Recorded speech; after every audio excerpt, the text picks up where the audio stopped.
Hitting record. Okay. Numbers are going We good up. to go? We good to go. Okay. Snack hacks. It's only appropriate that we record our Inside Trader Joe's Snack Hacks episode while we're here inside at the Boston mothership. That is one thing about Boston. They love their snacks. No, I was thinking of their hacks, but okay, snacks too. Well, they are wicked smart people here, so it's going to be fun to hear about how they hack their snacks. Let's go inside Trader Joe's.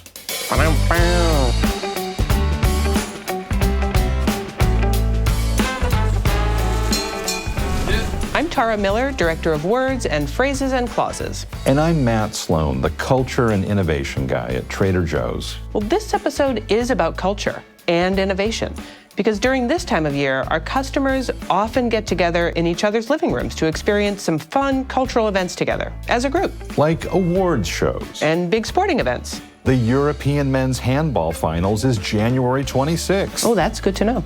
All of these shared cultural events, they require snacks. I mean, then again, so does getting up in the morning. Trader Joe's snacks are great for a quiet night at home, too. Do you hacky sack? I don't. We're talking about hacky snacks, which are different than hacky sacks, and hacking the snacks, coming up with new ways to mix them up, combine them, add other things to them. Well, that's what this episode is all about. With us right now, we have a crew member from our Boston office.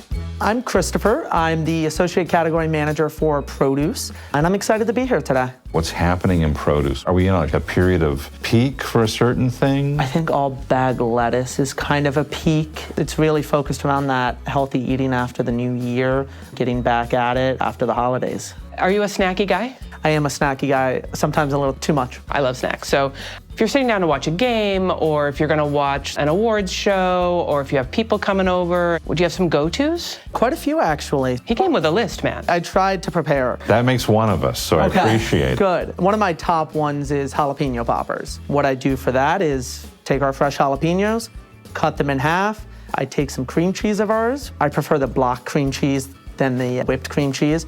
And then I just put some cheese on top of it, whether it be the Mexican style cheese, or I recently tried the unexpected cheddar shred, and I thought that was phenomenal with it. Wait, you just eat them like that? I popped them in the oven. But I have questions. Sure. Now, first of all, I thought people from New England didn't like spicy food. Are you saying that I'm misinformed? I am not originally from New England. Could have fooled me. Really? I'm just saying. No, I was born in Tennessee. Well, you got a wicked... Your accent is totally like from Tennessee. No, it is not. My father was in the military for a while. No, so how'd your accent happen? It just happened. Nobody else in my family sounds like me, and I think it's a little bit of a Maine twang, as I call it. I spent a lot of time growing up in Maine, and so I think it's a combination of that and maybe with some down south.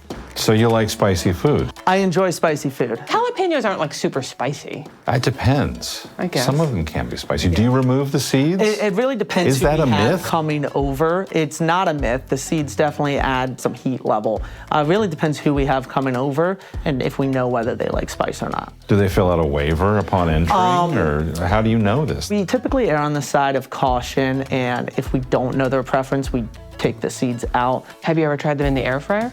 I have tried them in the air fryer. I have a small air fryer at home, and so when I put them in, it kind of made a little bit more of a mess than I wanted. I couldn't do that many at a time. Okay. Typically with the oven, you put them all on a baking sheet, and it's a good way to make a lot of them very quickly. Thanks for being on the side of ovens are okay. I'm pro oven in my house. I'm astounded that someone didn't fall over themselves to praise the air fryer, but thanks for being here, Christopher. Do we sell jalapeno poppers in our freezer? Sometimes. But they're like breaded, right? Yeah. I like that this is just the straight up jalapeno cheese. Do you season it at all? Sometimes add a little more spice to it. Wow. Again, it depends how spicy you want it. To me, a jalapeno popper should have some spice to it. Yeah. Every now and then I'll mix in some garlic powder, onion powder, and then just, if you want, a little paprika sometimes. Okay. All right, what else? I'm digging the jalapeno popper idea. My other go-to is really cauliflower nachos.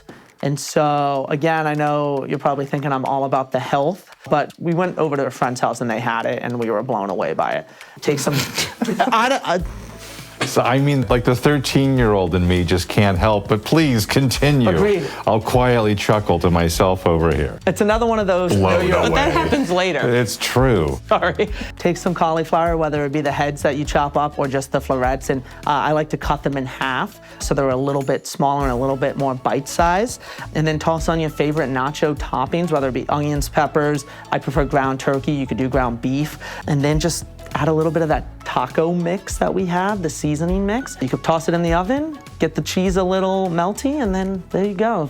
So you love spicy stuff because that taco seasoning, as far as heat levels go, that's incendiary. Be very careful with it. I've learned my lesson a few times with it. I think some of my guests have learned their lessons a few times with it. Do you pre-cook the cauliflower florets? I do not, no. Do you obviously pre-cook the ground meat? Correct. Okay. And you just kind of pile everything on top of the cauliflower like they're chips? Like their chips, exactly. And how long do you put them in the oven for? 15 minutes just to get a nice little heat, maybe 20. It really depends when everything starts looking like it's crispy. I usually add a little cheese prior and then add a little more cheese, toss it back in, maybe broil it for a couple extra seconds at the end of it. Now, if you're using your hands for this is for people you really know well. Like you don't have strangers over and you're all digging in the Do you have strangers over cauliflower. ever? Sometimes yes, where you're like, who is this guy? Okay. When's he gonna leave? Know who you're inviting over. I don't want them making a mess in the house by eating them with That's their right. hands. Yes. That's right, I Christopher. will say the difference between these and regular nachos is that they're a little more friendly to eating with a fork than like a tortilla chip. I thought you were gonna say that the difference between these and nachos made with chips was that the ones with chips are so good. But I take it that these are delicious too. I enjoy them quite a bit. A lot of the toppings are the same, so at the end of Sure. the day, the only difference is the tortilla chips and the cauliflower. And for some people, they'd say, that's a big difference. But I like cauliflower now. We have time for one more. Do you have one more? There's a product idea in that though, like just a tray of cauliflower nachos. Crunchy cauliflower? Oh. The cauliflower growers of America are gonna write in letters of appreciation, like thanks for the great idea. I do have one more idea. It does have some spice to it. There's a theme. Taking our pepper jelly that I know is a little seasonal, and taking our golden rounds, I believe they're called, which I'm a huge fan of, and putting a little bit of the pepper jelly onto the golden rounds, and then taking a little bit of cream cheese. Sometimes we've done our Greek yogurt on top as well, and I think it's a nice combination of a little bit of spicy, a little bit of sweetness. That reminds me of sort of the classic presentation of a block of cream cheese with either pepper jelly or like the Thai sweet chili sauce over the top of that. And then you could cut it with a cheese knife or something and spread that on crackers. Kind of the same thing, but in a deconstructed way. Exactly. It's the same way, a little less messy, we think, because people aren't digging into the block of cheese and getting it everywhere. It sounds like cleanliness is also a theme. I am the dishwasher in the house, and so I try to avoid as many dishes as possible and as small of a mess as possible to clean up. Smart. And you're a tidy guy. What sort of events do you have, like if you're watching like an award show for, say, acting or other movie making stuff, do you have a spicy thing that you would serve? My ultimate spicy, super quick is just the buffalo chicken dip that we have. I do a good spicy chili as well. Oh. Okay. Again, the taco seasoning mix comes into play there for a bit. Award season typically is at the beginning of the year, which is chili season almost at the same time, here in New England at least. I think everywhere. Everywhere. Even in Chili Southern time. California, it gets cold, just not the same kind of cold. Fair enough. It's cool, but we it's say always it's cold. cool. Well, that Oh, totally. there's that. Okay. Christopher, thank you so much for some yummy suggestions. Thank you. We have a very special guest here, someone you've heard on a previous episode. Tracy, good to see you. Even better to hear you. Thank you so much for having me. Snacks, hacks, Snacktivities. Snacktivities. All right. Oh, Yes. I like that. What's your go-to thing when you want something that's kind of interesting but not like right out of the box? Good question. Take the hash browns. You got me already, so. Heat them up in the oven, nice and crisp, a little bit of salt when they come out, and then treat them like a baked potato. So the already cooked bacon, stick it in a pan, make it really crunchy, chop up some green onion, sour cream, and whatever else you want to put on, but that's what I put on mine. No cleanup, so easy and delicious. My face has like incredulity because I'm like, this is a genius hack. It's like a gargantuan tater tot that's been flattened. Yes. Well, that's what a hash brown is, basically. Sure, But, I mean, but you could also still. do this with tots.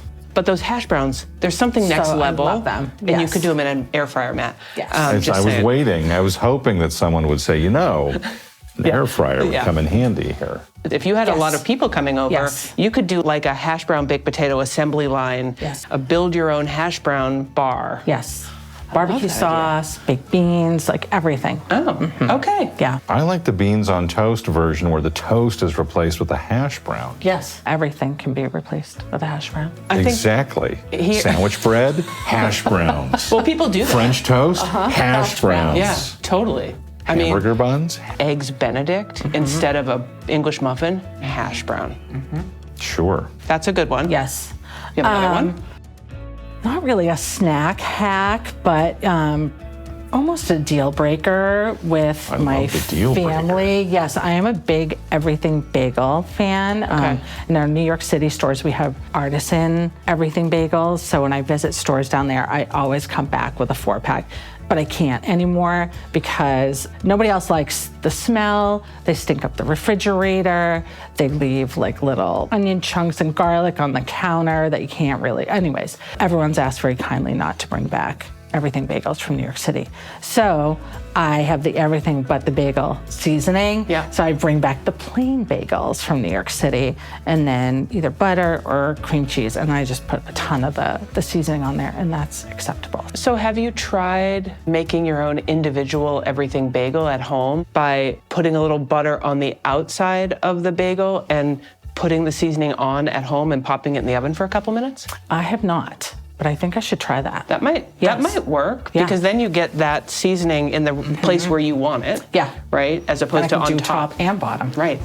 So you could That's double brilliant. Yes. up. Okay. It's impressive that your hack is a workaround that takes into consideration those with whom you live, and you're so nice. I would just keep buying the bagels. Yes. But I think having that everything but the bagel seasoning in your pantry, that's sort of a hack in and of itself. Love it. Those are two really good hacks. Another random hack, my niece has an 18-month-old daughter and she loves the bombas and she sticks that bombas in everything. Hummus, jelly, peanut butter. It is like a spoon for her. So, Really? and I tried it with jelly and it's almost like a little peanut butter and jelly quick snack. It was very delicious. That was like a whirlwind marathon of snacktivities. Snack Is that what you called it? Snacktivities. Snacktivities. Yeah. Thanks so much. You're welcome. Tara, Matt, thanks for having me back. I'm Jamie. I'm the nutrition director. So my team's responsible for ensuring all of our products. You're responsible because we're certainly not. For ensuring all of our products meet labeling regulations, so that's U.S. regulatory requirements, as well as meeting our brand requirements. It's not just the product name, it's the product claims, ingredient declarations, how we're speaking to the product, even the story, the copy that's on the label, the marketing, romance. That's what we do, the romance. Yes. Speaking of Snacks. when Yes. we talk romance, we think snacks. Yeah. Food is love, and maybe that's Absolutely. dysfunctional, but here we are. We put the fun in dysfunctional. I hope. Simple is the name of the game, Tara. You have small children. Yes, so I will say that I like to try everything, right? That comes out in our stores, from all of our dips that are easy to serve with sides, as well as items in our frozen section. But when I was thinking about one of my classic favorites of all time is our cowboy caviar salsa. And I just feel like it's so versatile. So I will sometimes just serve it as is. If I have Like, hey, everybody, salsa. yeah, and it looks like, And spoons? yeah, I'm really fancy that way, Matt. It's like a side salad salsa. Absolutely. And that's its own show. And sometimes people think I made it on my own, and that's even more perfect, And right? you don't tell them. If you have an avocado handy and you want to chop that up, put a little lime juice on it, mix that in, it looks like it's even more homemade. Really good idea. Yeah, it's delicious and it's hearty, and the caviar itself has a lot of different flavors to it. So, So that's got a little punch. corn, black beans, red bell pepper. red bell yeah. peppers. So it's an interesting thing that lives somewhere between a salsa and a corn relish. Yeah, I mean, I feel like you could use it in like a turkey taco dip. It's a little thicker, so you might want to combine it with other salsa that we sell in the jar and layer that in. You could probably do it without the turkey just because it is so hearty. I like that idea of adding some ground meat, so some ground turkey or some ground beef or whatever it is that makes you happy. And Would you put all that together and bake it? A turkey taco dip typically baked, so I would you would basically use a ground turkey meat, and you could season that, cook that, layer that as the first layer, and then maybe the caviar and some other salsa. And you wanted to put cream cheese in there and top it off with Mexican cheese, and then you would bake it. My takeaway hack is just to use cowboy caviar more often. Yeah. Other snacky hacks. Well, one of the other things that's one of our newer products is our strained thick and creamy Greek yogurt that's plain. I like to have it at breakfast with a little honey and some fruit and nuts, but we're talking about snack hacks here as well. I tried it with our ranch seasoning and blended that together. You think about a vegetable platter.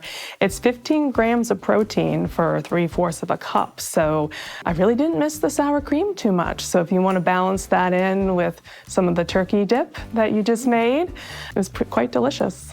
I stopped using sour cream when I made dips a long time ago and started using Greek yogurt because of the protein, and it has that same, very similar tang as a sour cream, but this thick and creamy yogurt is so protein rich. That ranch seasoning, people should not sleep on that product. Like, that is a really cool product, and ranch dip. Right, a little goes a long way too, so you can season to taste. And I'm thinking that dip, like, really good, I bet, with potato chips too. I'm sure. Like ranch seasoning with potato chips. That's kind of a classic combination. Oh, I love that. So many of our dips, not the hummus dips, but so many of our dips taste really great if you warm them up. Like, they're delicious right out of the fridge, but if you take that extra step of warming them up in the microwave for a little bit, next level. Okay. We might be done. Thank you so much for having me on. We got a couple of good Thanks for hacks. stopping by. My name's Dan. I am the Senior Facilities Manager with Trader Joe's. You have spoken with us on this podcast before, Dan. I have. Building stores, fixing stores. And helping us with snack hacks. Your responsibilities seem to never end. So you like to cook, and your hacks, I'm gonna say, could potentially be considered recipes. And then I started thinking, what's the difference between a recipe and a hack? Really not much. A recipe is a way to use products together, and a hack is a way to use products together or in a way that might be unexpected. So really, a hack is a recipe, and a recipe can be a hack. Dan, hack away.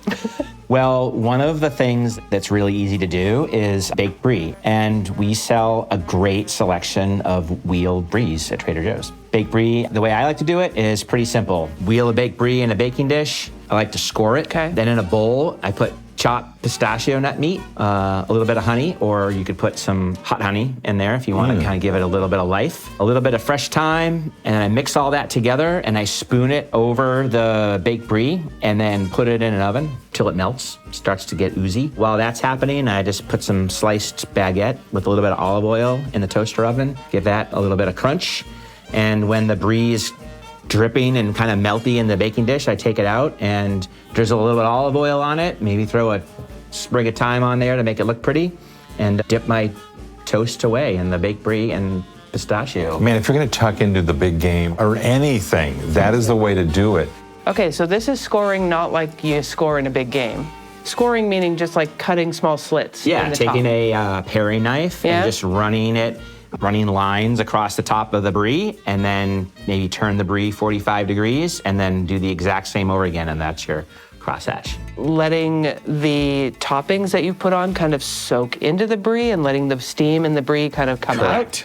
Huh, okay. And that sounds and looks really fancy, and what you just described is so easy. It really is. And Trader Joe's sells pistachio nut meat, both salted and unsalted. If you don't love pistachios, or you could do almonds, you could do walnuts, you could do pecans or pecans, or macadamia nuts, whatever you want to do. Huh? Oh, macadamia nuts. Oh, they're as buttery as the Brie. That might be a little too buttery. It might be too buttery. Said no one ever. That's a keeper. What else do you have for us? I have scratch popcorn. I don't like to make popcorn out of a bag in a microwave. I like making popcorn on my stovetop, old school. It's fun because you can make any flavor profile you want with popcorn on a stovetop. It's pretty simple to do. You need a heavy bottom pot because you're going to use some high heat, and the popcorn kernels are really sitting close to the bottom of the pot, so it's really easy to burn popcorn. So a heavy bottom pot is really key. So I coat the bottom of the pot with olive oil, And I put an even layer of Trader Joe's popcorn kernels on the bottom of the pot. And I add 3 to 5 leaves of sage, fresh sage. I also like some thyme in there. Sometimes, if I'm feeling really kind of fancy, I like to add red pepper flakes. You can pretty much use anything you want when it comes to seasoning the popcorn. And then you turn the heat on as high as possible, and you cover it. And then when you first hear the first kernels starting to pop, you turn the heat down to medium high. They'll start gaining some momentum, and then I drop it to sort of more of a medium low. You've got to pay attention. You got to be right there. You can't walk away because you can pretty easily burn the oil. And if you burn your oil, you're gonna have burned popcorn, and that's because you haven't managed your heat correctly. I grew up eating popcorn done exactly this way, in a heavy bottom pan on the stove, but my mom would shake it as it was cooking. Do you shake it as it's cooking? You can. If you're managing the heat really correctly, you don't have to do a lot of shaking. Got it. You shouldn't have to do that, but you can if you want. If you wanna get, pot holders on your hands and hold on to the side of the pot. Breaky. Shaky, yeah. Whenever I've tried to do this with popcorn, I've just shaken onto it after it was popped and always been a little bit frustrated that the flavor doesn't stick. Correct. But you've put fresh herbs right inside the pot with the popcorn kernels. It cooks the flavors into the popcorn. Like, that's a little bit of genius there. Oh, thanks. You could do garlic popcorn. Garlic does It burns. burns pretty quick. Some things you have to do by trial and error, and sometimes you have to add some of that stuff towards the end. I think the hack here really is add fresh herbs to your popcorn while you're popping it. Yeah, rosemary on the sprig is good too. You're dropping these larger pieces, whole leaves, whole sprigs. And then you just take them out when you're done. Well, yeah, or you can leave there, but toasted sage leaves are pretty yummy. Delicious. Okay. So once everything's popped, I dump it into a bowl, and then all the goodness that's left in the pot, I put a big old pat of butter in there, because you already have a hot pot. So you put the butter in there, you melt that butter down, swish it through, pour it onto the popcorn, and toss it and salt it, and you're good to go. Yum. So I leave all the stuff in there because it's great aroma. Okay, one more. One more. One more. Geez, I don't know. Spin the wheel. Okay, I like tomato cheddar bites. They're super simple. We take a baguette and we cut it lengthwise from one end to the other the long way. Stem to stern. Stem to stern. And then we cut individual slices off of that because we like to do small pieces of sharp cheddar cheese, small pieces of sliced tomato. I like Roma and Campari tomatoes, and then a small slice of sweet onion. And then we just put a little sprinkle of the Trader Joe's aglio olio seasoning on top of that. And these are just individual little bite-sized pieces. I know it doesn't sound great, but all of those things together are pretty yummy. They have been an appetizer in our family for a long time, and everybody seems to enjoy them. I mean, sandwiches are so fantastic, and I think possibly underappreciated. And little tiny sandwiches. That's what they It's are. like a little open-faced sandwich. It's a little open-faced sandwich, yeah. Do you heat it, or Nope. is it just cold? No, it's cold. It's just bread, cheddar cheese, tomato, onion, and then your Trader Joe's seasoning of your choice. You could use the citrus garlic. You could use everything but the bagel. Yeah, you could use all okay. kinds. What's your go-to choice of cheddar?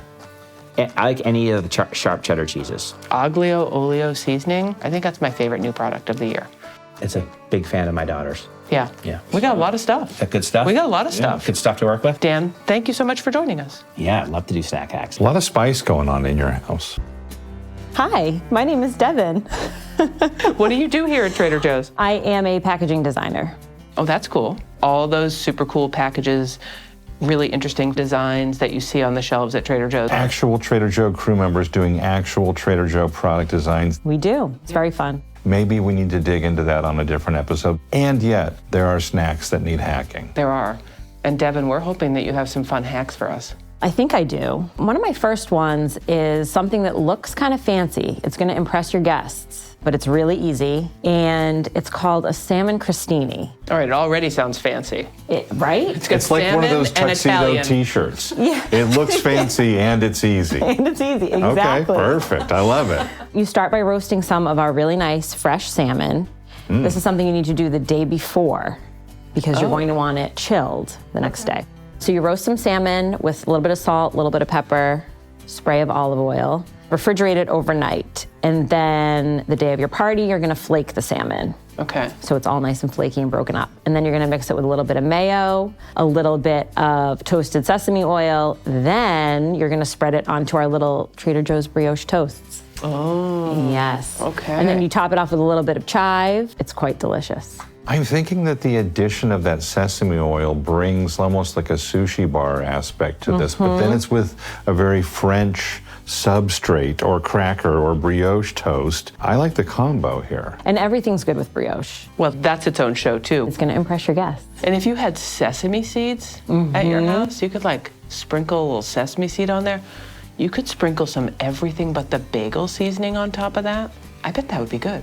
Do you think that would be good? I do. I think it would be great. I think it depends how seasoned the salmon is to begin with. How flaky is flaky, asks the guy often described as a flake. But how flaky is flaky? Are we making like a salmon salad or are there larger pieces? It's a party food, it's a finger food. So you want it to be small enough pieces where they're bite size, easily on the piece of toast. I like to make them pretty small. Yeah, this is a little like higher brow, but it's not challenging. You got to think about tomorrow today.